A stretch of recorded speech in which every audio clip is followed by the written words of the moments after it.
हो समर्पित वतन पे ऐसे सरफिरे जवां चाहिए, हो समर्पित वतन पे ऐसे सरफिरे जवां चाहिए, भगत आज़ाद जैसे रतन चाहिए।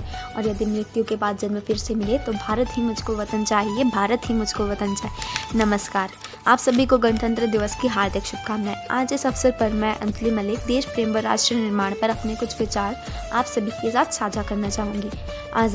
आज़ादी का सही मतलब वही समझ सकता है जिसने कभी गुलामी की हो। हम बहुत सौभाग्यशाली हैं जो हमने स्वतंत्र भारत में जन्म लिया। आज़ादी से पहले देशभक्ति का नज़रिया ही कुछ अलग था। तब देश बलिदान मांगता था, तब देश लड़ जाने को कहता था, तब देश मर जाने को, मिट जाने को, फांसी चढ़ जाने को कहता था। किंतु आज देश लड़ जाने को नहीं कहता, आज देश मर जाने को, मिट जाने को नहीं कहता। बल्कि मेरे विचारों में यदि कोई व्यक्ति अपना काम पूरी ईमानदारी, पूरी मेहनत और पूरी लगन से करे ना, तो वही सबसे बड़ा देशभक्त है। मैं नहीं मानती कि फेसबुक और व्हाट्सएप की डीपी को 3 रंग में रंगना देशभक्ति है। और यदि आप कहेंगे कि साल में 2 बार हाथ में तिरंगा ले लेना देशभक्ति है, तो मैं पूछना चाहूँगी कि फुटपाथ में रहने वाला वो बच्चा जो ट्रैफिक में दिन रात तिरंगा बेचता है, क्या आप इसे उसकी देशभक्ति कहेंगे? ये उसकी देशभक्ति नहीं, उसकी पेट की भूख की शक्ति है जो उसे ऐसा करने पे मजबूर कर रही है। आखिर क्या है ये देशभक्ति? अपने परिवार, अपने समाज, अपने देश के लिए समर्पण का भाव है देशभक्ति। देशभक्ति हर एक देशद्रोही के लिए जीवन में आने वाला तूफान है, ताकि हर देशद्रोही ये समझ सके कि अगर परिंदा है तो ये आसमां तेरा है, अगर तू दरिंदा है तो ये शमशान तेरा है। अगर रहना है तो भाईचारे से रह, वरना ये कब्र भी तेरी है और ये कब्रिस्तान भी तेरा है। लेकिन एक देशद्रोही से ज़्यादा देशभक्ति तब आहट होती है जब एक बेटा अपने बूढ़े माँ बाप को वृद्धाश्रम की चौखट पर छोड़ आता है। कराह उठती है वो देशभक्ति जब मुसीबत में बचे लोगों की जान बचाने से ज़्यादा हम सेल्फी लेकर अपने लाइक बढ़ाने में लगे रहते हैं। जनाब, मजदूर को मजदूर समझिए, मजबूर नहीं। गरीब को काम दीजिए, दान नहीं। और अगर दान देने के इच्छुक हैं तो जीते जी रक्त दान दीजिए और मरने के बाद अंग दान देकर किसी मरते हुए को जीवन दान दीजिए। यही सच्ची देशभक्ति और यही सच्चा देश प्रेम है। न सरकार मेरी है, न रब मेरा है। न सरकार मेरी है, न रब मेरा है, और ना ही ये बड़ा सा नाम मेरा है।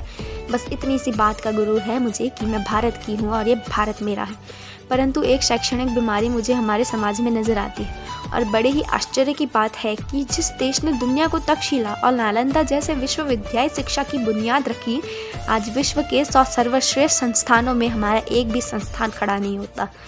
जहाँ एक और हमारे पास IIT, IIM जैसे संस्थान हैं, वहीं दूसरी तरफ हमारे देश के गरीबों को बेरोजगारी की जमात में खड़ा करने के लिए उनके हाथ में सर्व शिक्षा अभियान का झुंझुना पकड़ा दिया जाता है।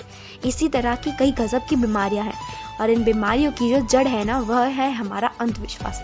और मेरे विचारों में इस देश का युवा जब तक अपनी सफलता के लिए मंदिरों में जाकर ईश्वर अल्लाह करता रहेगा, हमारे राष्ट्र का शिक्षित वर्ग ही बिल्ली के रास्ता काटने पर खड़ा हो जाना, अपने धर्म जाति को ऊंचा बताकर दूसरे के धर्म जाति की आलोचना करता रहेगा, तब तक न हमारे देश से अंधविश्वास खत्म होगा, न हमारा राष्ट्र निर्माण संभव है। मेरे विचारों में राष्ट्र निर्माण तब संभव होगा जब महिलाओं की पूजा नहीं, इज्जत की जाएगी। राष्ट्र निर्माण तब संभव होगा जब जाति का संरक्षण नहीं, सामाजिक सशक्तिकरण पर बल देंगे। राष्ट्र निर्माण तब संभव होगा जब स्वच्छता अभियान में केवल सरकार नहीं बल्कि सड़क पर चलने वाला हर नागरिक हाथ बटाएगा, स्वच्छ भारत, स्वस्थ भारत को अपने दिल से अपनाएगा। असल मायने में राष्ट्र निर्माण तब संभव होगा जब एक गरीब बच्चा मध्याह्न भोजन के लिए नहीं बल्कि ज्ञानार्जन के लिए सरकारी स्कूल की चौखट पर पैर रखेगा। हमें बड़ी बड़ी बातें नहीं, छोटी छोटी कोशिशें करनी होंगी, क्योंकि ठोकर हमें पहाड़ से नहीं पत्थर से लगती है। मैं सलाम करना चाहूँगी सड़क पर दिन रात हमारी रक्षा के लिए खड़े हर उस जवान को, इस देश की पुलिस, प्रशासन और किसान को, इस देश के हर उस व्यक्ति को जो अपना काम पूरी ईमानदारी, लगन और मेहनत से करते हैं, जिनके बिना राष्ट्र निर्माण की कल्पना करना भी असंभव सा लगता है। और आज इस मंच पर पूरी जिम्मेदारी के साथ मैं भारत की बेटी ये कहती हूँ कि हमारा राष्ट्र निर्माण तब संभव होगा जब हम सभी मिलकर प्रयास करेंगे, क्योंकि हमारे देश की जिम्मेदारी नहीं है हमें आगे ले जाने की, बल्कि हमारी जिम्मेदारी है हमारे देश को आगे ले जाने की, हमारे वतन को आगे ले जाने की, हमारे राष्ट्र को आगे ले जाने की। अंत में मैं बस यही कहना चाहूँगी कि मेरा हिंदुस्तान महान था, महान है, महान रहेगा। मेरा हिंदुस्तान महान था, महान है, महान रहेगा। होगा हौसला सबके दिलों में बुलंद तो पाकिस्तान भी जय हिंद कहेगा। अरे पाकिस्तान ही क्यों, सारा जहां जय हिंद कहेगा, क्योंकि सारे जहां से अच्छा हिंदुस्तान हमारा, सारे जहां से अच्छा हिंदुस्तान हमारा, हम बुलबुलें हैं इसकी, ये गुलिस्तान हमारा, ये गुलिस्तान हमारा। जय हिंद।